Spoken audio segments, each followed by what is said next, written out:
Então, vamos continuar agora falando sobre esse ponto 9 do nosso programa, que é sobre as cruzadas, né? Então, eu já dei a primeira aula na semana passada, né, antes do feriado, agora estou dando, essa seria a segunda aula sobre as cruzadas. Então, só para retomar, na primeira aula a gente falou de como, digamos, do ambiente das cruzadas, né, do contexto histórico, que é muito importante, depois que o Papa convocou a cruzada em 1095, começou uma campanha militar, né, os cristãos vão até Constantinopla, chamados também pelo imperador do Império Romano do Oriente, né, do Império Bizantino.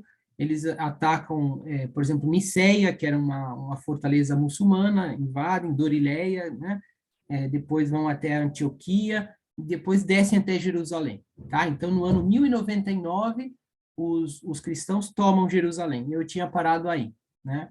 Então, uma coisa importante, então, dessa tomada de Jerusalém é que assim que os cristãos chegam, né, era um exército grande, assim, muito numeroso, né, digamos assim, relativamente bem equipado, ao contrário do que também se imagina. Às vezes as pessoas colocam os exércitos cruzados como, digamos assim, exércitos totalmente desorganizados, né? Sem, não é verdade, quer dizer, é claro que uma organização medieval, né, que é diferente de hoje, por exemplo, não havia uniformes iguais para todos, etc., mas havia, sim, técnicas de combate, havia tanto que superaram, né, os muçulmanos e tomaram Jerusalém. Mas voltando, então eles tomam Jerusalém, a gente parou, e aí que, a partir desse momento, então, se formam os chamados reinos cristãos na Terra Santa, né, os reinos cristãos. Então, é, o líder franco, né, o líder normando, né, que normando da Normandia da França, né, nessa época, que é Godofredo de Bouillon, né, Godofredo de Bouillon fica em Jerusalém e é proclamado, digamos, o coordenador lá, né, o rei de Jerusalém, do reino de Jerusalém. Só que é interessante que ele, como, digamos assim, não quis se proclamar santo, né, porque ele dizia, aqui numa terra em que Nosso Senhor Jesus Cristo foi coroado de espinhos, né, e foi bulado, eu não posso ter uma coroa, né, então ele não quis se chamar rei. Depois ele falece uns anos depois, aí o que vem atrás, o Balduíno, aí sim ele digamos assim, coroado, né? O Balduíno talvez ele não resistiu, assim, né? A pompa de ser rei, tá? Mas isso é só mais uma pequena história. Mas o fato é que, então, se forma o reino de Jerusalém, né? Depois também formam-se mais três reinos, né? Além desse reino de Jerusalém. O Condado de Edessa, né? O Principado de Antioquia e o Condado de Trípoli, né?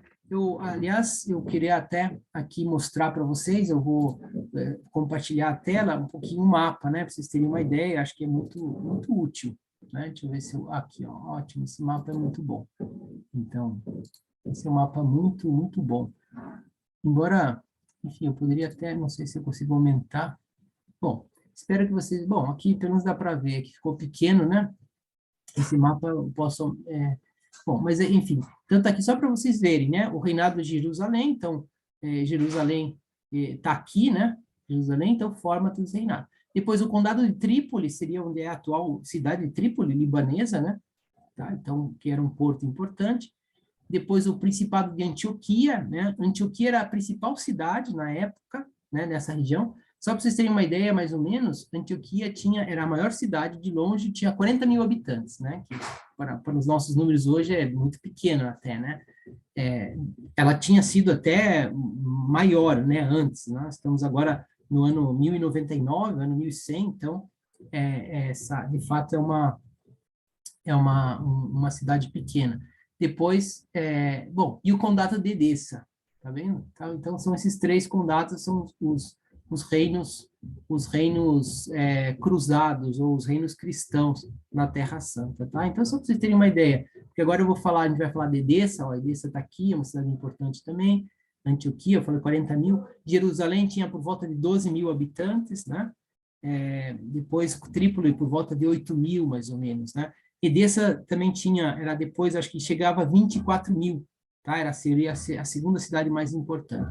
tá? Então, guardem mais ou menos, porque agora eu vou falar um pouco mais dessas cidades, dessas regiões, para vocês terem uma ideia. Acho que dá para ter uma pequena ideia aí desse, desse reinado de Jerusalém, né? Então se forma esse reino e assim os cristãos ficam. Aí, pessoal, ao contrário do que também às vezes se pode imaginar, e até alguns historiadores falam, mas é uma visão totalmente falsa, não faz o menor sentido, de pensar que isso foi uma grande conquista sob o ponto de vista econômico, né, sob o ponto de vista... Não, porque a Terra Santa, veja, os cruzados, a Europa Ocidental, ela vivia da agricultura, né, eram senhores feudais. E lá a terra, né, na região, é uma terra que não, é bem pouco fértil. Não havia minério também, não havia nenhum produto assim que rendesse, né, muito dinheiro. Tanto que os exércitos vão tomando, né, tomam Jerusalém em 1099, se estabelecem esses reinos, mas logo depois da tomada, ou seja, poucos meses depois, né, o pessoal começa a voltar em massa, porque já, pronto, já conquistaram, né, a Terra Santa e muita gente começa a sair, né? E foram poucos que ficaram, que quiseram ficar, e às vezes e esses poucos eram com esse ideal mesmo, de proteger a Terra Santa, de estar na Terra Santa, né? Claro, também havia, claro, o próprio Godofredo de Bouillon, que organiza, ele dá terras, né? Endesa, organiza esses reinos, e então existe até né, um certo vamos assim, prestígio, um certo privilégio de você ser nomeado duque, etc., mas não havia, sabe, não é que houvesse, assim, grandes riquezas materiais na Terra Santa, tanto que os cristãos a maioria volta para a Europa, né, e fica lá meio vazio. E os reinos cristãos, de fato, sempre vão ser, assim, um pouco instáveis, né, digamos assim, um pouco precário, assim, a invasão do Terra Santa. Mas a gente vai ver que vai durar quase 100 anos, né? Depois eu vou falar quando termina, a gente vai falar agora das outras cruzadas. Mas ficamos assim né, que agora se organizam, então, os reinos cristãos. Um tema interessante que eu queria falar, que nesse período, né, que agora os cristãos estão na Terra Santa, né, organizam lá reinos. Bom, eu até nem falo também, vou falar uma coisa, mas antes eu queria falar outra, né, que eu só vou comentar, não dá para descrever muito, né, porque, enfim, não dá tempo, mas vocês sabem que até hoje em dia, quando qualquer peregrino vai para Jerusalém, vai para Belém, que está perto, né, depois vai para outros lugares da Terra Santa, então vai encontrar lá muitas igrejas cruzadas. Então, nessa época, que foi, né, que vai durar menos de 100 anos, os cristãos construíram muitas igrejas, né? Construiu nesses lugares santos, né? Então todos os lugares assim importantes têm, né? Digamos assim, às vezes tem os resquícios das construções constantinianas, né? Constantino construiu também lá a Basílica do Santo Sepulcro, a Basílica de Belém.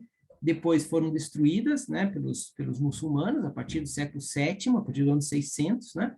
E agora, então, os cristãos, normalmente eles reconstroem, ou às vezes fazem igrejas novas, né, sob as ruínas que havia. Então, aparecem muitas igrejas, né, na Terra Santa, construídas, claro, com a estética e com o estilo românico, né, da época que se estava vivendo. Né? Estamos aí no século XII, começo do século XII.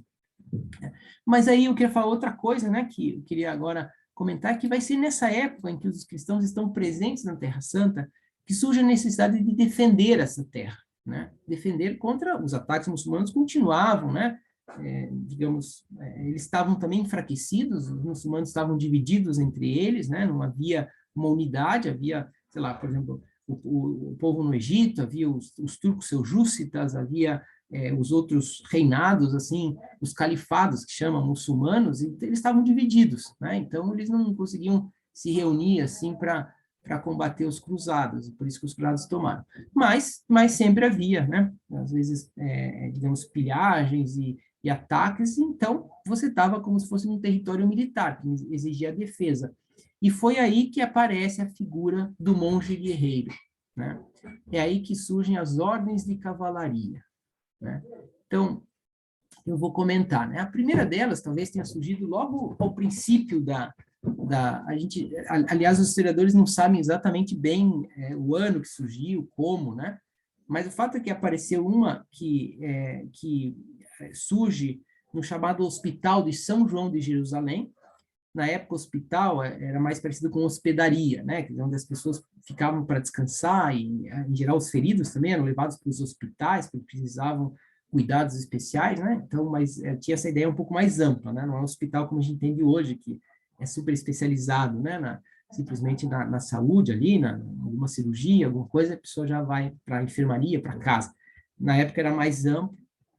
E apareceram pessoas que faziam promessas, né? Faziam votos de cuidar do hospital, né? De cuidar e defender o hospital, né? Então, naquela época também, esses hospitais essas hospedarias, elas tinham que ser defendidas, né? Contra ataques e tal. Então, muitas vezes, muitos desses hospitais, né? Eram, às vezes, os próprios mosteiros, né? Na própria Europa Ocidental. E aí surge, então, né? Quer dizer, eles já nascem com um manto, era um manto negro, com uma cruz branca, né? E vão se chamar a ordem dos hospitalários, né? Ou também Ordem de São João, porque era o Hospital de São João em Jerusalém, né? Então, passaram a chamar hospitalários, ou Ordem dos São Joaninos, né? Bom, essa ordem vai durar muito tempo, mas eu falo assim para não esquecer, né? Bom, eles vão fundando outros hospitais, eles têm como ideal, né, além dos votos de pobreza, obediência, castidade, eles faziam também esse voto de lutar para defender a Terra Santa e para defender os peregrinos que iam à Terra Santa, né? Então, às vezes, eram chamados esses monges guerreiros, monges hospitalários, às vezes para, digamos assim, acompanhar uma peregrinação. Então, eles tinham como uma missão, né? Uma missão de vida, que eles estavam entregando essa sua vida para isso, né? Então, eram os hospitalários. Mas eu ia dizer que essa ordem, depois vai acabar as cruzadas, né? Acabam os reinos na Terra Santa, eles vão para a ilha, quando eles saem da Terra Santa, isso no final das cruzadas, né? Já quase no século XIV, lá no ano 1290, que foi, digamos, os últimos cristãos que têm que deixar a Terra Santa, eles ganham uma ilha, a ilha de... Bom, primeiro vai para Chipre, depois vai para Rhodes, é uma ilha de Rhodes, e finalmente, em 1530, eles ocupam a terra, digamos, a ilha de Malta, né? E lá se funda a Ordem de Malta, a Ordem dos Cavaleiros de Malta, que existe até hoje, né? Hoje deixou de ser, digamos, uma ordem religiosa, pelo que eu sei, né? Agora, depois precisaria, mas pelo que eu sei, não é mais uma ordem religiosa, mas qualquer pessoa pode ser dessa Ordem de Malta, né? No sentido, um leigo, é quase que um título honorífico, né? Mas vai sair, daí vai ser a origem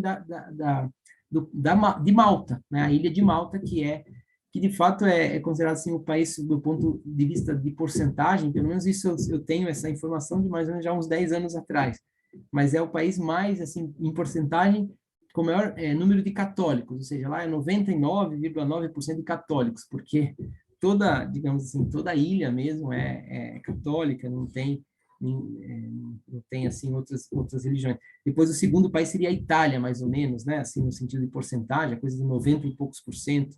Talvez hoje tenha diminuído, né? Um pouco, mas enfim, é só mais como uma curiosidade. Mas então surge aí os hospitalários, né? Isso a gente pode localizar em 1099, porque 1099 é o ano que chegaram os cruzados em Jerusalém, que tomam Jerusalém, tá? Mas depois a outra ordem que aparece, que é mais famosa, né? Depois a gente vai voltar a falar delas, agora também na sequência das aulas, mais para frente, que é a Ordem dos Templários, né?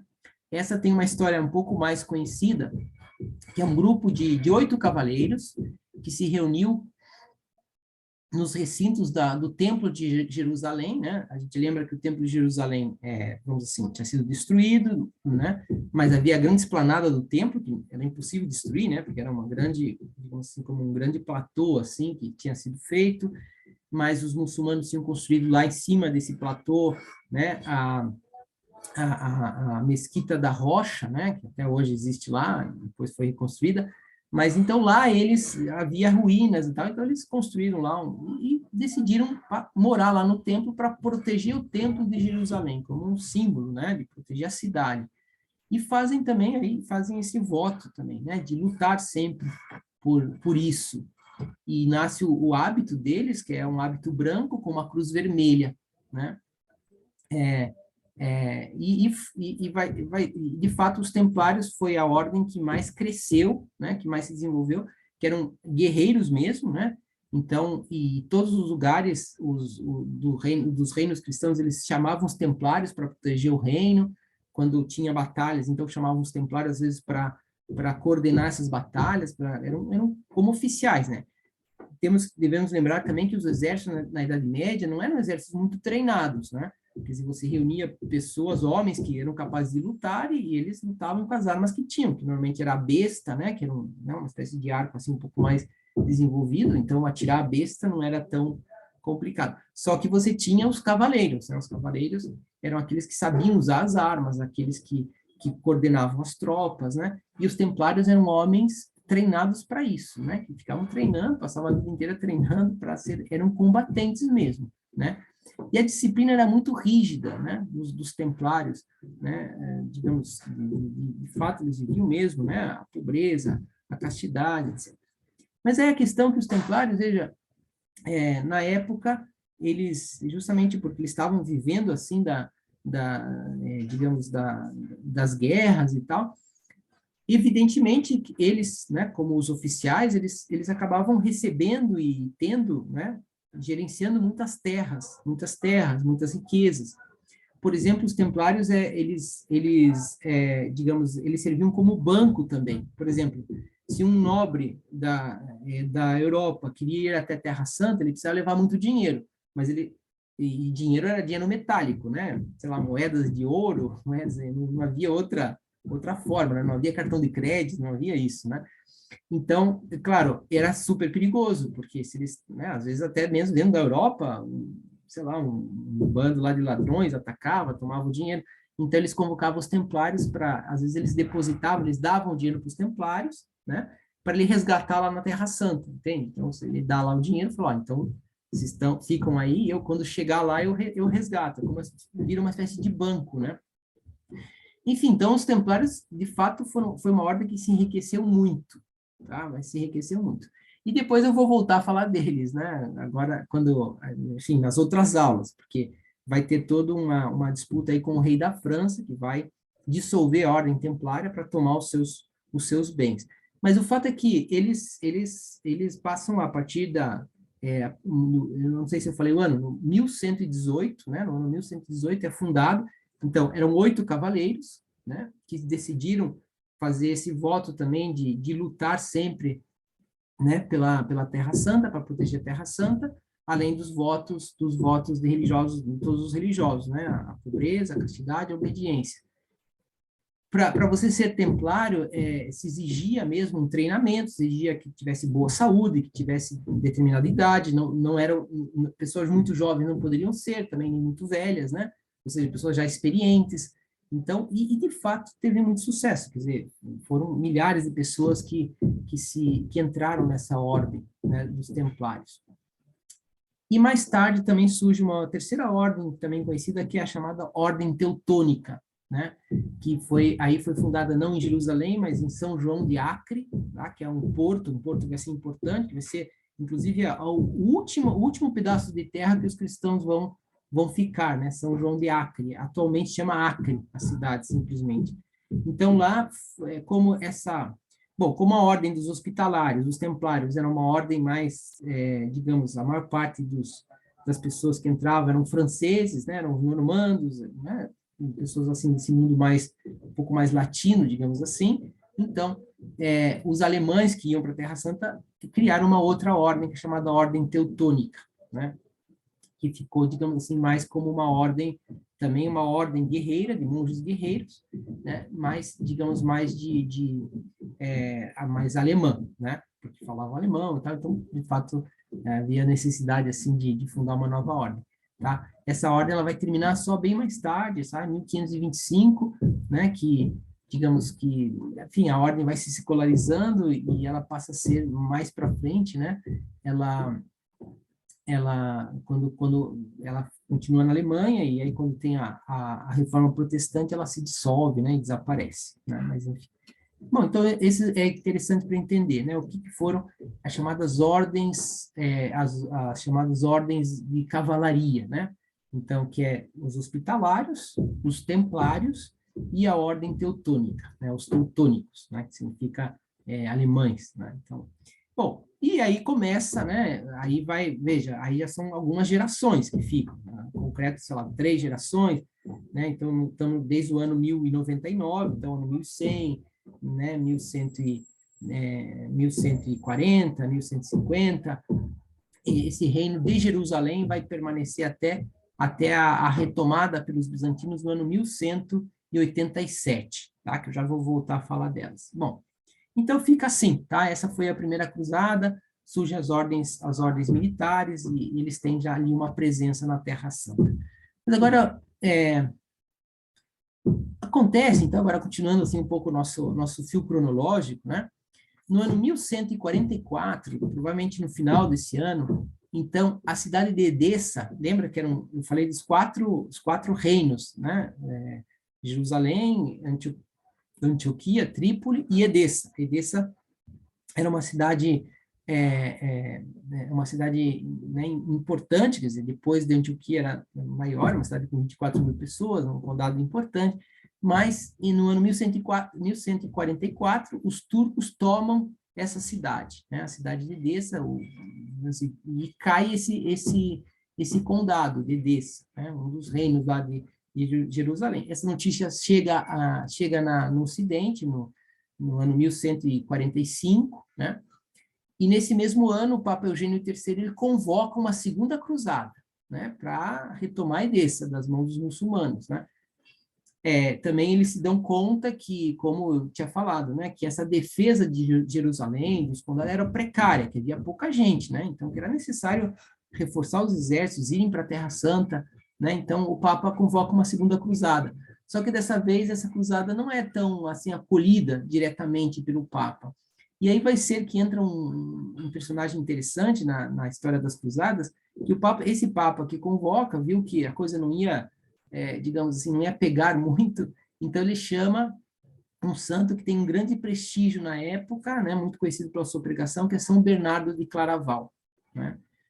São Bernardo de Claraval, o Papa Eugênio pede, né, e ele aceita de bom grado, para que pregasse uma nova cruzada para a Terra Santa. E vai daí que vai surgir a segunda cruzada. De fato, São Bernardo, ele tinha nascido no ano 1090, mais ou menos, né? Então, nessa época, ele já tinha seus 50 e poucos anos, né? Já era um santo bem conhecido, né? Justamente conhecido pela sua capacidade de arrastar as outras pessoas. E aí, São Bernardo, então, ele vai para a França, em primeiro lugar, prega lá a necessidade de uma nova cruzada na França, convence o rei da França, digamos assim, ele toma a cruz, né? Naquela época, tomar a cruz o pessoal costurava mesmo uma cruz na sua roupa. Isso significava que ele passava a ser um cruzado, né? Às vezes no peito, né? Então, diz que São Bernardo tinha já levado, né, várias cruzes.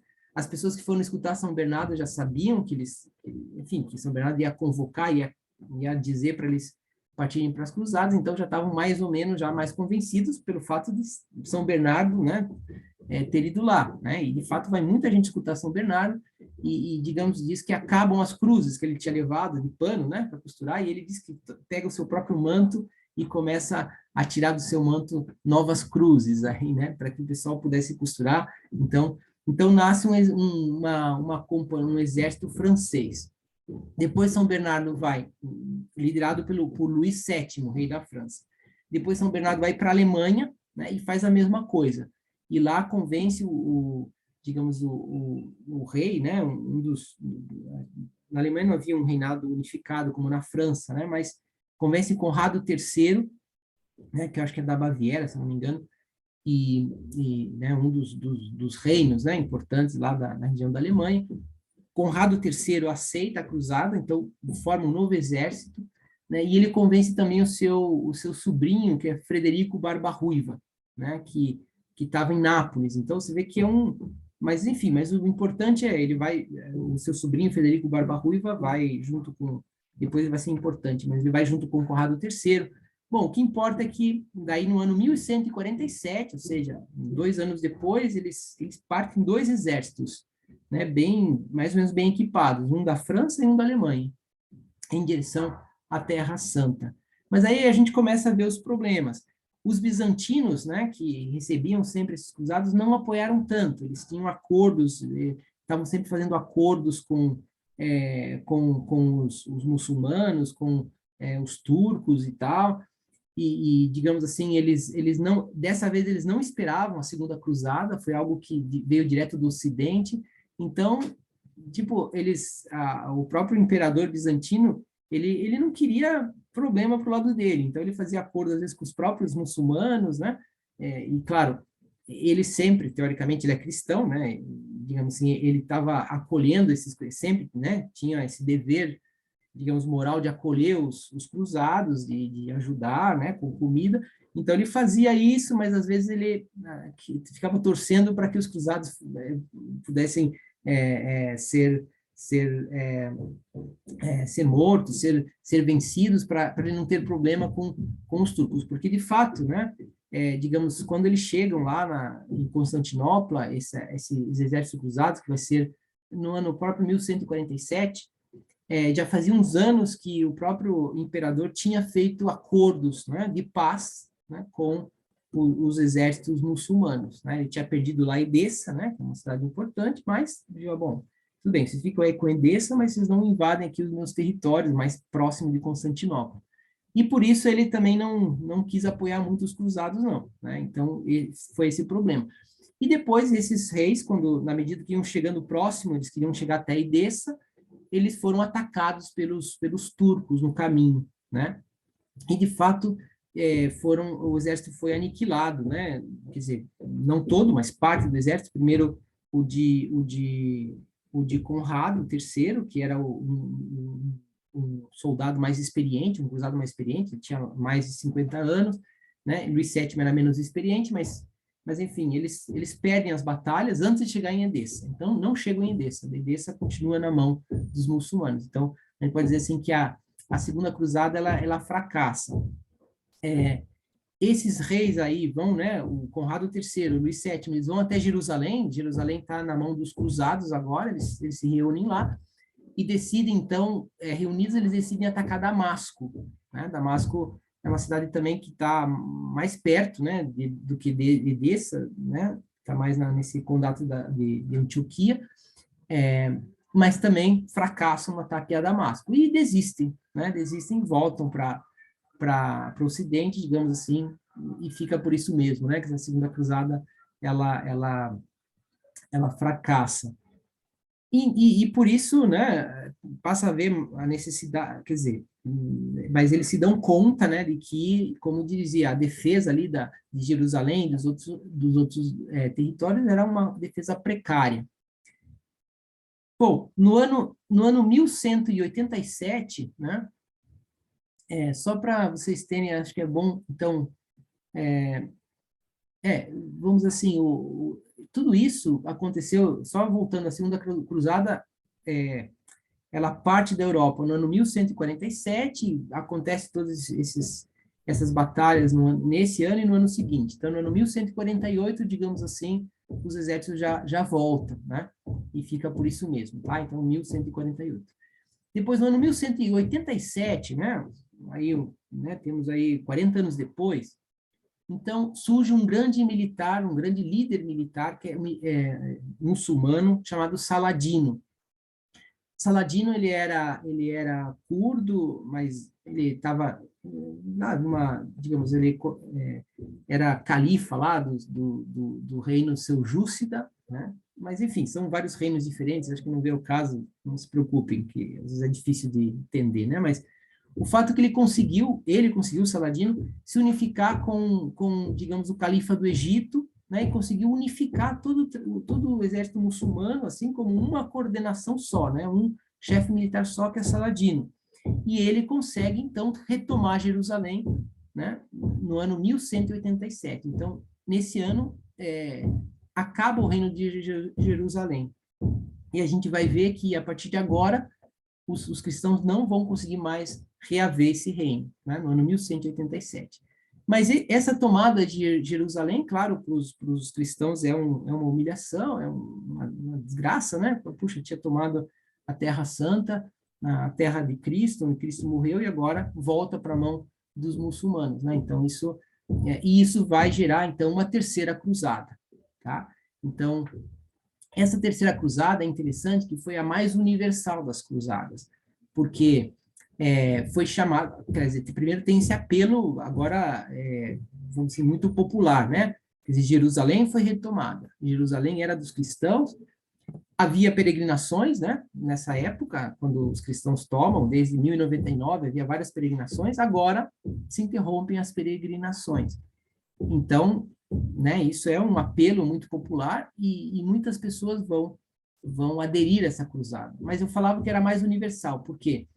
Vai ser encabeçada pelo imperador Frederico Barba-Ruiva, né, que tinha participado da segunda, ainda jovem, né, mas agora ele é experiente, que é o rei de Nápoles. Tá? Nápoles é tudo, vou falar Nápoles não é só a cidade de Nápoles atual, mas é todo o sul da Itália, né? Então ele lidera essa cruzada. Depois vai aderir também o rei Felipe Augusto da França, né? Vai também aderir à cruzada, e Ricardo Coração de Leão da Inglaterra, né? Então, ó, veja, Nápoles, França, Inglaterra, né? Então, digamos, todos esses vão contribuir com exércitos para a Terceira Cruzada. Mas vai acontecer algo parecido com o que aconteceu, né, na Segunda. Eles têm até sucessos militares, né? Por exemplo, fortificam São João de Acre, porque são várias cidades, né, que tem, mas não conseguem retomar Jerusalém, né? Eles terminam, né, o Frederico Barba-Ruiva, rei de Nápoles, ele termina a Terceira Cruzada, via que era muito difícil tomar Jerusalém. Ele também se desinteressa um pouco, na verdade, né, digamos assim, de empenhar os seus homens, de perder homens, assim, militarmente.